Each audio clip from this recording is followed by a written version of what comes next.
Hello students. तो आज का जो हमारा वीडियो सेशन है उसमें हम डिस्कस करेंगे about analysis and conclusion of Davisson Germer experiment, यानी कि विश्लेषण करेंगे उसका पहले तो, और फिर उसका निष्कर्ष निकालेंगे ना। जो डेविसन जर्मर एक्सपेरिमेंट हम लास्ट 2 वीडियो सेशन से पढ़ रहे हैं, ठीक है। अच्छा, इसका एक्सपेरिमेंटल सेटअप हम पढ़ चुके थे। इसके जो भी पार्ट्स होते हैं डेविसन जर्मर एक्सपेरिमेंट के, वो भी हम देख चुके थे, ठीक है, तीनों पार्ट्स। और इसके अलावा मैं आपको ये भी बता चुकी थी कि जब एक्सपेरिमेंट किया गया तो उसमें जो मैक्सिमम फ्रीक्वेंसी मिली या मैक्सिमम इंटेंसिटी मिली, जो इलेक्ट्रॉन बीम है वो मिली थी V is equal to 54 volt और phi is equal to 50 degree scattering angle पर। फाई जो है यहाँ पे स्कैटरिंग एंगल है, यानी कि प्रकीर्णन कोण है, और V 54 वोल्ट है।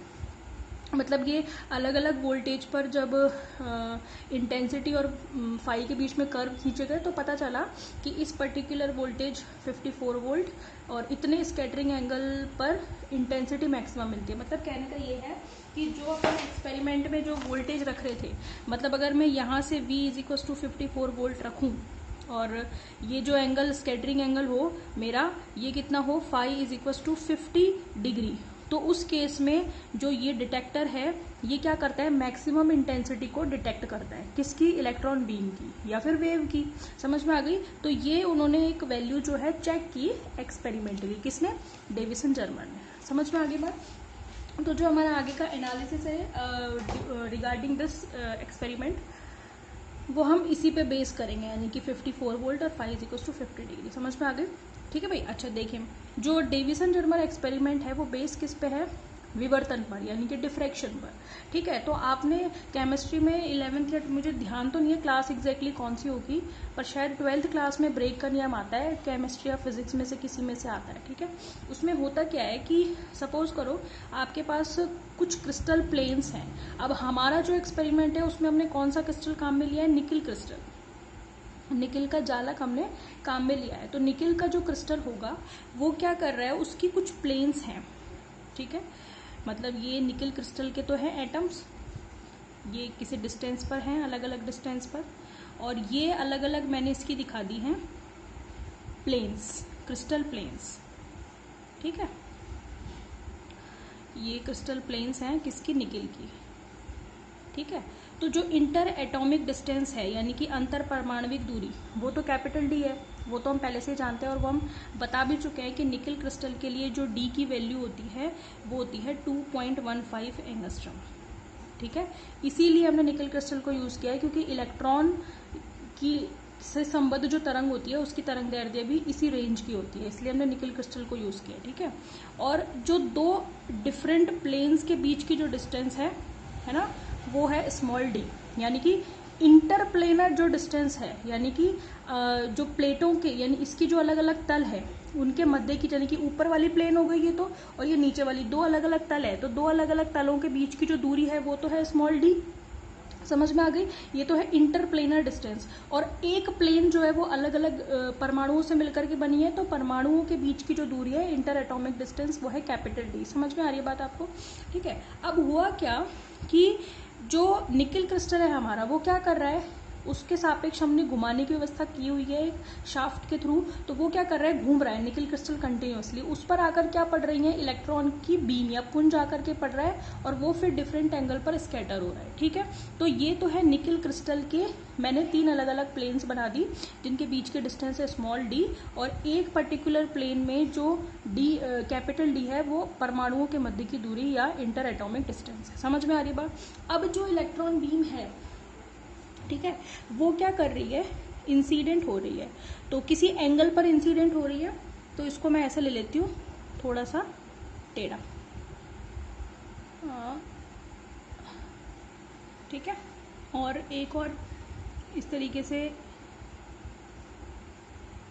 ये मैंने इसकी, ये ऐसे प्लेन्स जो है मैंने थोड़े से टेढ़े टेढ़े दिखाए, थोड़े क्या टेढ़े ही दिखाए हैं। क्यों दिखाए हैं? क्योंकि मेरा निकिल क्रिस्टल क्या कर रहा है, कंटिन्यूअसली घूम रहा है।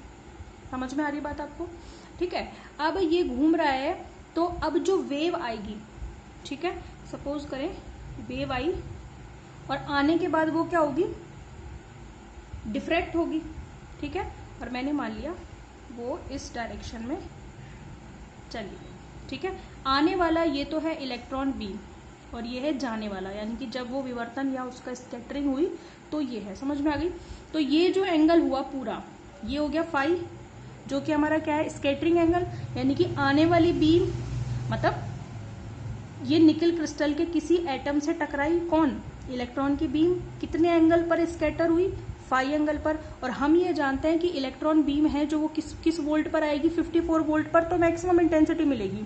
तो हमने ब्रेक का नियम अप्लाई किया है, मैक्सिमम इंटेंसिटी जहां मिलेगी उतनी वोल्टेज पर। समझ में आ गई? और ये स्कैटर होगी कितने एंगल पर, 50 डिग्री एंगल पर, क्योंकि हमें पता है कि 54 वोल्ट और 50 डिग्री एंगल पर मैक्सिमम इंटेंसिटी मिलती है। बात आ रही है समझ में? ठीक है, अब क्या होगा कि ये तो 3 अलग अलग प्लेन्स हो गई, उनके बीच की डिस्टेंस स्मॉल डी हो गई, inter atomic distance capital D हो गई, 54 वोल्ट पर इलेक्ट्रॉन बीम आकर टकराई निकल क्रिस्टल से और स्कैटर हुई phi is equal to 50 degree angle पर। बात आ रही है समझ में? ठीक है, अब यहां देखिए आप कि हम क्या करना चाह रहे हैं।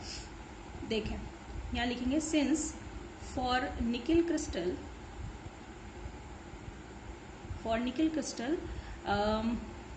Capital D is equal to 2.15 angstrom, ये हम जानते हैं। अकॉर्डिंग टू एक्सपेरिमेंट एट ऐसे लिखना, at V is equal to 54 volt and phi is equal to 50 degree, ये क्या है, स्कैटरिंग एंगल, यानी कि प्रकीर्णन कोण। ठीक है, इंटेंसिटी इज मैक्सिमम। ठीक है, therefore according to, therefore by Bragg's law,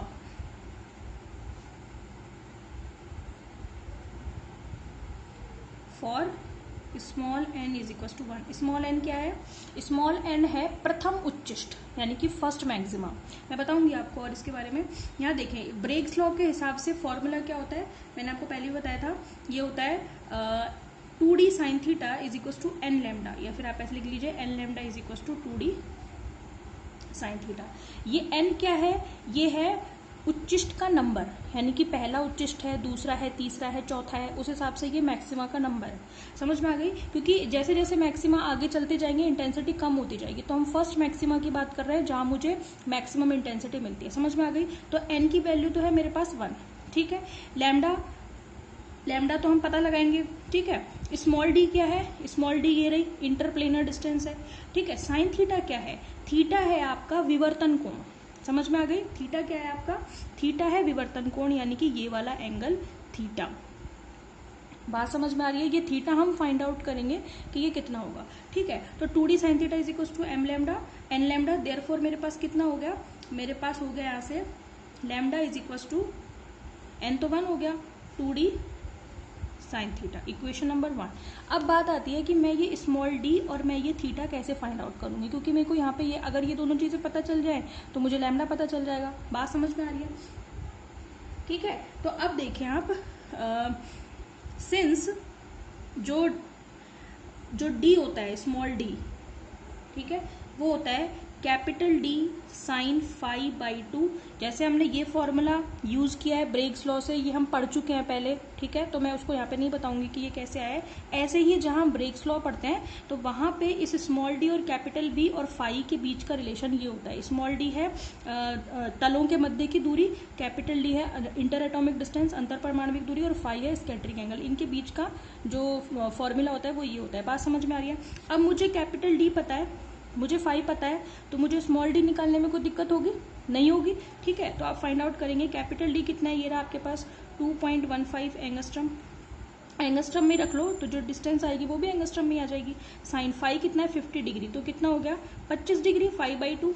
ठीक है, साइन 25 और ये सब आप कैलकुलेट करते हो। ठीक है, कैलकुलेटर से कर सकते हैं आप, है ना, ये तो वैल्यू याद भी रख सकते हैं। 0.91 एंगस्ट्रम आते हैं, मतलब जब आप इसे कैलकुलेट करेंगे साइन 25 मल्टीप्लाई करेंगे इससे, तो इसकी वैल्यू आती है for this particular value v is equal to 54 volt और 50 डिग्री के लिए जो वैल्यू आती है, यानी कि इंटरप्लेनर डिस्टेंस जो आती है वो 0.91 एंगस्ट्रम आती है। बात समझ में आ गई। तो ये जो मेरी इक्वेशन नंबर 1 थी उसमें मैं एक वैल्यू निकाल चुकी हूँ, स्मॉल डी की वैल्यू। मुझे किसको फाइंड आउट करना है, थीटा को फाइंड आउट करना है। अब आप ये देखना ध्यान से कि ये जो फाई है इसका जो हाफ होगा, इसका हाफ ये होगा, ये दोनों 90 डिग्री एंगल पर होते हैं। मतलब मैं क्या बोल रही हूँ आपसे, मैं ये कह रही हूँ half of the scattering angle is at 90 degree with the diffraction angle. यानी कि जो विवर्तन कोण है और जो इस प्रकीर्णन कोण का आधा है, ये परस्पर 90 डिग्री कोण पर होते हैं। यानी कि आने वाली वेव जो मतलब विवर्तित होने वाली किरण है और स्कैटरिंग एंगल का हाफ जो है, ये कैसे होते हैं, परपेंडिकुलर होते हैं। समझ में आ गए। तो इसलिए पता है आपको कि जो थीटा है वो कितना होगा, थीटा कैसे निकालोगे आप, मैं यूँ कह रही हूँ कि सिंस थीटा प्लस 5/2 कितना होता है, 90 डिग्री। यानी कि ये एक्सपेरिमेंटली देखा गया है कि ये परपेंडिकुलर होता है। तो जो थीटा है, मुझे तो थीटा फाइंड आउट करना है, वो कितना होगा, 90 माइनस 5/2। ठीक है। अच्छा, अब ये जो थीटा है 90 में से 5/2 को घटा दो ना, 5/2 मतलब 25 घटा देंगे अपन, तो कितना आ गया हमारे पास, 65 है ना, 65 डिग्री।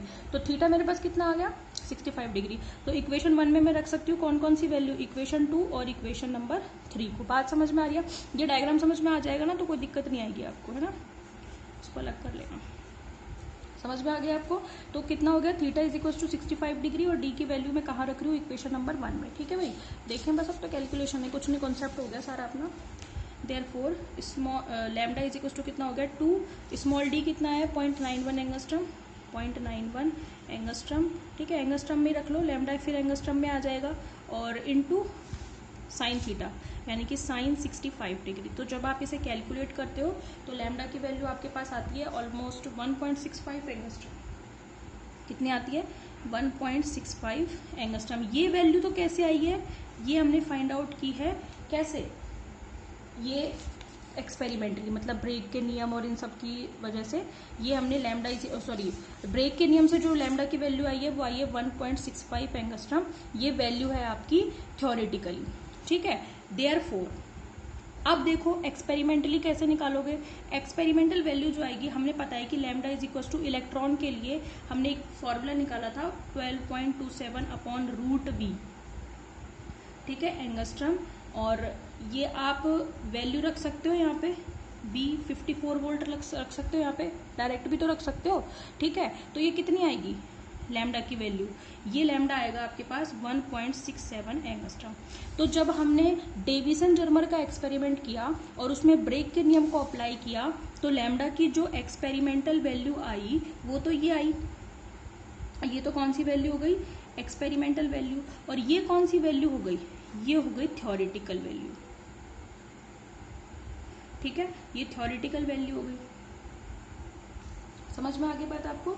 ठीक है भाई, अब आप ये देखो कि ये जो एक्सपेरिमेंटल वैल्यू है that is near about the theoretical value. इसका मतलब क्या है भाई, हमें तो ये फॉर्मूला पहले से ही पता था ना, तो फिर हम ये तामझाम क्यों कर रहे थे, ये सारा का सारा हमने डेविसन जर्मर एक्सपेरिमेंट पढ़ा, ये हम इसका एक्सपेरिमेंटल वेरिफिकेशन कर रहे थे कि क्या वास्तव में एक्सपेरिमेंट से हमें ऐसा ही मिलता है। तो इसका मतलब पता है क्या पता चला, हमें ये पता चला कि ये जो लैम्डा का आपने ये फॉर्मूला निकाला था, ये इलेक्ट्रॉन के लिए निकाला था। याद है आप सभी को, मैंने इलेक्ट्रॉन के लिए, प्रोटॉन के लिए, अल्फा पार्टिकल के लिए डी ब्रॉगली वेवलेंथ निकलवाई थी आपसे।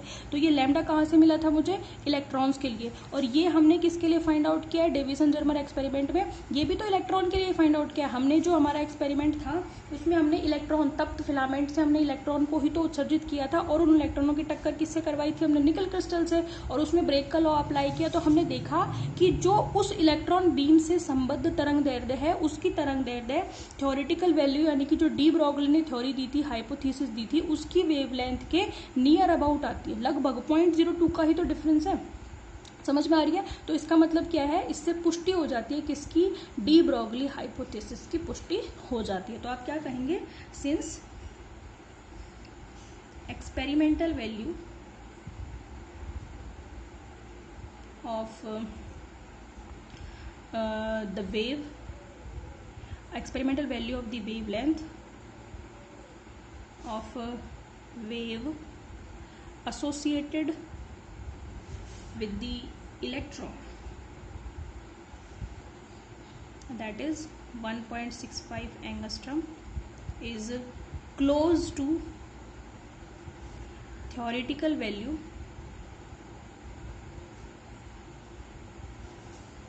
of de Broglie wavelength, de Broglie wavelength of electron. Therefore it is proved that a wave is associated with the electron. ठीक है, so this is the verification of de Broglie hypothesis. ठीक है, मैंने क्या लिखा है कि इलेक्ट्रॉन से संबद्ध तरंग की तरंग दैर्ध्य की प्रायोगिक मान जो है 1.65 एंगस्ट्रम, वो डी ब्रॉगली इलेक्ट्रॉन की डी ब्रॉगली तरंग दैर्ध्य के सैद्धांतिक मान के इक्वल आती है। इसलिए ये सिद्ध हो जाता है कि इलेक्ट्रॉन से संबद्ध एक तरंग दैर्ध्य होती है। अब इलेक्ट्रॉन एक कण है, तो मतलब कण से संबद्ध एक तरंग दैर्ध्य हमने सिद्ध कर दिया एक्सपेरिमेंट से। तो दिस इज द वेरिफिकेशन, यानी कि ये इससे क्या होता है, डी ब्रॉगली के जो अवधारणा थी उसका सत्यापन हो जाता है। बात समझ में आ गई? तो ये था डी ब्रॉगली का कंप्लीट आपका डेविसन-जर्मर एक्सपेरिमेंट, डी ब्रॉगली के एक्सपेरिमेंट, डी ब्रॉगली के हाइपोथेसिस का वेरिफिकेशन। समझ में आ गई बात आपको? एक आता है आपका, जैसे ये तो एग्जाम में पूछा जाता है जनरली, कभी कभी शॉर्ट नोट में या छोटे क्वेश्चन की फॉर्म में पूछ लिया जाता है, थॉमसन एक्सपेरिमेंट। वो भी मैं आपको बता दूँ, छोटा सा ही है, वो तो थ्योरी है थोड़ी सी। ठीक है, थॉमसन ने क्या किया था, थॉमसन ने क्या किया, थॉमसन ने इलेक्ट्रॉनों की बीम ली, ठीक है, और उस बीम को उसने क्या किया, एक पॉलीक्रिस्टलाइन मटेरियल होता है, पॉलीक्रिस्टलाइन मतलब बहुक्रिस्टलीय पदार्थ, जैसे सोने की पत्ती होती है, उसने उस पर उसको परपेंडिकुलर इंसिडेंट किया। किस पर? जैसे आप इसको कह लेना ऑरम की ये एक पत्ती है, एक स्लिट टाइप है, ठीक है। ऑरम मतलब सोने को बोलते हैं, तो सोने की पत्ती है ये, है ना, स्वर्ण पत्ती है, उस पर इसने क्या किया, इलेक्ट्रॉन की बीम को परपेंडिकुलरली इंसिडेंट किया। ये है इंसिडेंट हो रही है इसके ऊपर। इंसिडेंट करने के बाद क्या किया उसने कि ये बीम जो है, इलेक्ट्रॉन बीम ने किससे क्रिया की, सोने की पत्ती के साथ, जो कि कैसा है, एक बहुक्रिस्टलीय पदार्थ या फिर पॉलीक्रिस्टलाइन मटेरियल है।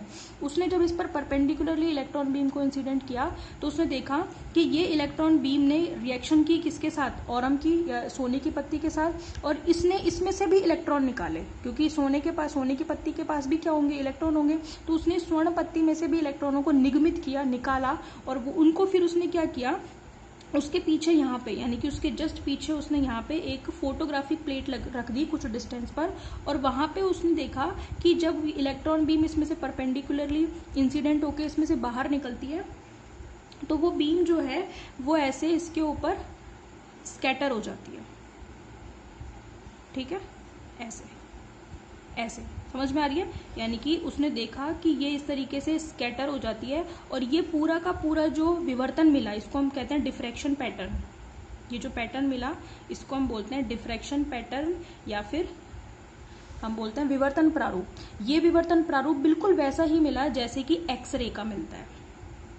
समझ में आ रही है? यानी कि ये था तो किसका, इलेक्ट्रॉन का, पर इलेक्ट्रॉन बीम का जो डिफ्रैक्शन पैटर्न था वो एक्सरे जैसा था। इसका मतलब क्या है कि इलेक्ट्रॉन बीम क्या है, एक्सरे ही है। यानी कि इलेक्ट्रॉन बीम जब मूव करने लग जाती है तो उससे संबद्ध जो तरंग दैर्ध्य होती है वो कौन सी होती है, तरंग जो होती है वो एक्सरे होती है। तो जो हमने डेविसन-जर्मर एक्सपेरिमेंट किया उसमें भी हमने यही सिद्ध किया है कि इलेक्ट्रॉन का जो विवर्तन प्रारूप है, डिफ्रैक्शन जो है वो एक्सरे के जैसा है। हमने स्टार्टिंग में बताया था कि डेविसन-जर्मर ने यही लेकर के चला कि जो उससे संबद्ध तरंग की तरंग दैर्ध्य होती है इलेक्ट्रॉन की, उसकी तरंग दैर्ध्य एक्सरे की तरंग दैर्ध्य के जस्ट इक्वल मिलती है ना, लगभग आसपास मिलती है। इसलिए उन्होंने अपना एक्सपेरिमेंट उस बेसिस पे शुरू किया था। तो थॉमसन ने भी अपना एक्सपेरिमेंट ऐसे ही किया, उसने इलेक्ट्रॉन बीम को स्वर्ण पत्ती से टकरवाया, परपेंडिकुलरली टक्कर करवाई।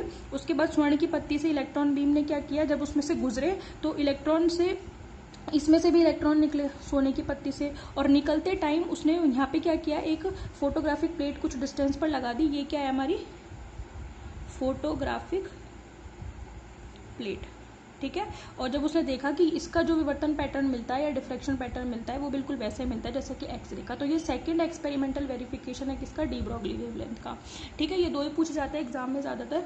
तो एक तो हो गया डेविसन जर्मर, आपका पूरा एनालिसिस कंक्लूजन एक्सपेरिमेंट कंप्लीट हो गया विद सेटअप, और दूसरा है आपका थॉमसन एक्सपेरिमेंट जिसका थोड़ा बहुत ऐसे शॉर्ट नोट में पूछ लिया जाता है। तो डायग्राम ये हो गया और बता मैंने सारा दिया थ्योरी में। ठीक है, समझ में आगे बात। इसकी PDF मैं आपको सेंड कर दूंगी, आप उसके नोट्स बना लेना। ठीक है भाई, अब जो नेक्स्ट वीडियो सेशन होगा उसमें हम सारे न्यूमेरिकल्स कंप्लीट करके नेक्स्ट वीडियो सेशन उसके बाद वाला उसमें अनसर्टेनिटी प्रिंसिपल स्टार्ट करेंगे। ठीक है भाई, ओके, थैंक यू।